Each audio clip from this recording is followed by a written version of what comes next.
All right, let's try this again. Things getting a little rough this morning. All right, good morning. It's Saturday. Hmm. It is time for Saturday summaries, and that was for you, Chris. All right. So yeah, 5 games on tap last night, and we're going to run through this here. Only 4 games tonight. 2 games, of course, were played on Thursday, so a couple of series were kind of pushed back a little bit. But anyway, we start off Port Huron, second of two against the Elmira River Sharks. This is one of those games where you could easily define everything is hinging on one particular moment that defined the game. Uh, you'll get what I mean in just a second if you did not watch this game. So things start off in a hurry. Mitch Jones scores 16 seconds in. First shot for the Port Huron Prowlers. And immediately Elmira fans going, oh boy. But uh, just about 6 minutes in, Brett Parker scored on a beautiful breakaway goal.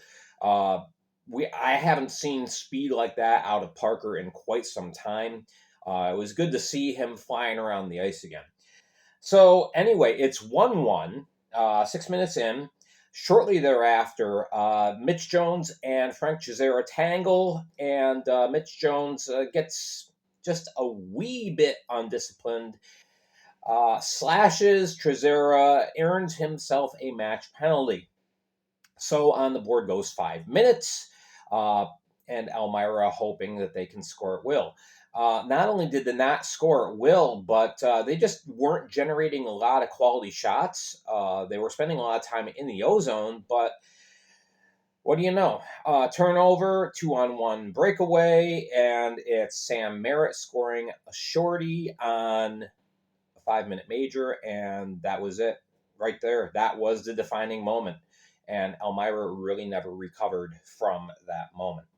So it was 2-1 Port Huron at the end of one. Yeah, Elmira had a huge shot advantage, 19-8, but most of the shots were somewhat innocuous. They got a couple good chances down and close, but uh, for the most part, Port Huron was playing good defense.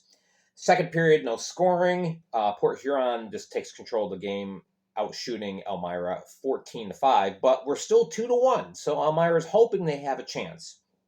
Third period, now Port Huron just scores and scores and scores. Alex Johnson at 159, Evan Foley at 331, and Dalton J for good measure at 14-15. And there you go. It's 5-1. I'm expecting 3 suspensions to come out of last night's game.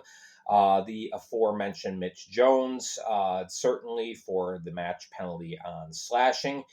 Also, in separate incidents, say that 3 times fast, MJ Merkel got an aggressor penalty, as did Adam Heinzel. So usually that carries a 1-game suspension. So I'm expecting the 3 of them to be announced later today. For the game, Sam Merritt with that game-winning goal and an assist. Alex Johnson, second straight game of a goal and assist. And Tucker Tynan stopped 32 shots. Bernard stopped 29. Unfortunately, it was just too much for the River Sharks last night. 1287 on hand, so a good crowd. But it just wasn't Elmira's night. Port Huron improves to 16, 12, and 4. Elmira falls to 9-19-0. Meanwhile, elsewhere in the Empire Division, the Binghamton Black Bears traveled up north to take on the Watertown Wolves. Good crowd of 1,100 plus on hand. Yesterday, I said I thought this game was going to be close, and for a while, I was wrong, and then Watertown kind of made it interesting. So I was like, yeah, it was closer than I thought. Binghamton starts off just like Port Huron, scoring quickly. It's Tyson Kirkby scoring 49 seconds in on a defensive breakdown in the Watertown zone. But Alexander Gamzatov scores on the power play halfway through the first. And Watertown evens things up. But then it's Jesse Anderson scoring at 11:30. Jesse Anderson had himself quite a game. Had a couple of goals, got himself a stinger for a while. It looked really kind of scary whether he was going to continue playing, but he came back out. Binghamton in the first period, 18-7 shots. It was insane. A lot of those were perimeter shots, though, but Bouchard was just getting pelted with rubber. Second period, Connor Smith scores on the power play, gets himself off his recent goal snide. And then the 13:30, this was a weird goal. There's a shot from the high slot. It gets through Bouchard, but does not cross the line. The puck is sitting there about a good full 2 seconds before Jesse Anderson sweeps in from the wing, taps in the puck into the empty net behind Bouchard. That was on the power play, so now it is 4-1 Binghamton, and I'm thinking, okay, I guess this game's not going to be close. But in the third, Trevor Lord, he redeemed my faith in Watertown, scores 37 seconds in, and then 12:37. Who scores? Yep, Justin Schmidt scores. First point, first goal of the year. Justin Schmidt, and this wasn't just a fluky thing. This was a good shot. Justin Schmidt, yeah, he earned his goal. So there you go. It's 4-3. So now the game is interesting. Now, Dakota Seaman earns himself a 5-minute major on a spearing match, but Binghamton does not convert on the power play. Another 5-minute major. Here's a gift for you. Nah, no thanks. So, so it remains 4-3 throughout the third period. Finally, Bouchard gets pulled, and with 12 seconds left, Austin Thompson finds the empty net, and that ends up 5-3 Binghamton. 49 shots on goal. Bouchard, he stopped 44. Played very, very well. Bouchard, this was not on Bouchard. Watertown falling to 10-17-2. Binghamton 21-3-6 now. Jesse Anderson with the 2 goals. Connor Smith, a goal and 2 assists. Sam Levecchi, the starting goaltender for the Black Bears. He saves 26. Bouchard saves the 44 in 58:06 played. And Carter Thornton, he also had himself a good game. Set up a couple of goals. Had a couple helpers. It was Binghamton driving back home to Binghamton with a win. Meanwhile, Blue Ridge, they travel to Motor City. Now, these two teams have played each other very close, split the first 4 games in which they met. But last night, Motor City, they took control fairly early and held that control and end up with a 4-1 solid win. A very unusual game for a Paul Jean officiated game. We had a fight at 2 seconds in between Alex Basie and Big Sexy. Okay, let's go. Let's drop the gloves. Okay, that's out of the way. Only 4 penalty minutes the rest of the game. Surprise. But anyway, for the game, Scotty Koash, he ends up getting his 100th Fed point at 14-16 with the goal. Second period, Jonathan Giuliano, he scores a 16:47. It's a 2-0 advantage, but Blue Ridge claws their way back. Justin Daly, he ends up scoring 18:05. So now it's 2-1. And things are looking not so bad for the Bobcats, but it's one of those last-minute goals. When you give up a goal in the last minute, it can be psychologically devastating. And Declan Conway finds the back of the net with 10 seconds left in the second period, so it's 3-1. And very, very vanilla third period. Shots were 6 apiece. And TJ Delaney scores the empty net goal with 3 seconds left. There you go. It's 4-1. Now, the stats are wrong for Owen Liskovitz, who started in goal for the Bobcats. He did not play 38-16. He played 58-16. Okay. I don't know why the Fed just stopped tracking his stats with a minute and a half left in the second period, but they did. They only gave him credit for 16 saves. He saved 22 out of 25 for Owen Liskovitz in 58-16 played. I conferred with an off-ice official. I don't know why this happened, but anyway. So Liskovitz, yeah, he gives up 3 goals. Justin Dale with the goal. Brandon Contrato just signed and got an assist. And then Giuliano and Conway both had the goal and assist. Trevor Babin, returning to his more usual form, stops 31-32. And so Motor City moves to 16-9-4, retains that second place spot in the Empire Division.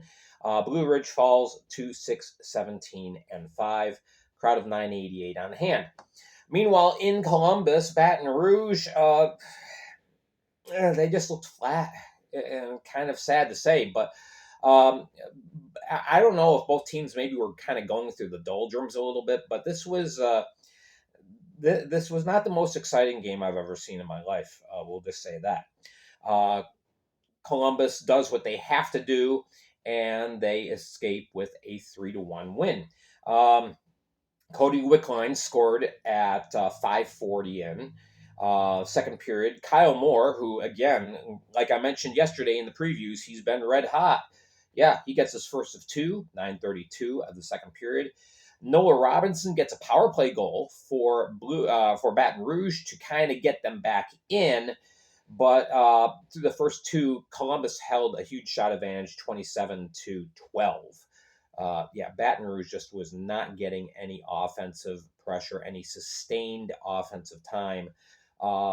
This looked like the New Jersey Devils from back in the late 90s. The trap. No, not that Columbus was playing that way, but it was just a lot of play in the neutral zone and not much getting generated. So, third period, Kyle Moore scores at 44 seconds in. It's 3-1. So Kyle Moore with those 2 goals. Justin McDonald assisting on 2. And Tyler Roy, since he's come back down from the SP, he's won 3 games. He saves 22 out of 23. Meanwhile, Robinson with that power play goal. Matthias Tellstrom assisted on it. It was good to see him get back on the board. And William Lavalier, he again continues to play well, but he's just not getting the support out front. Saves 35 of 38. Crowd of 36-10 on hand. Baton Rouge falling to 7-17-3, still precariously holding on to that 5th place spot. Columbus starting to run away with the Continental Division lead, 23-3-2 now. And finally, our last game, Carolina, Mississippi, and it was all Mississippi. Yes, Mississippi fans, I said I thought that the teams would split. I was wrong. Nobody's right 100% of the time. Carolina, they've got some soul searching to do. Mississippi scores 7:59 in the first period. It's Jackson Bond. In the second period, Peter Panachek evened things out at 8:53. I'm sorry, that was in the first period. Still in the first period. So, yeah, Panachek responds like right away. However, that was the last hurrah for Carolina. Mississippi scores 2 in the second. It is Hugo Koch and Jackson Bond scoring 12 seconds apart. Bam, bam, and that's it.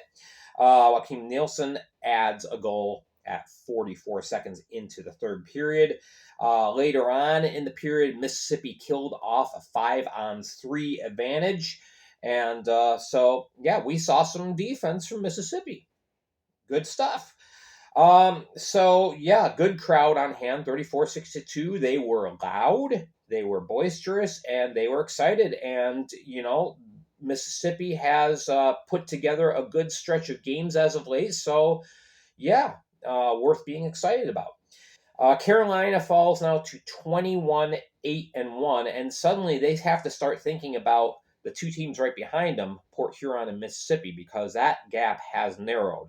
We're going to be looking on Monday at stars and standings and kind of looking at how things are tightening up in the Continental.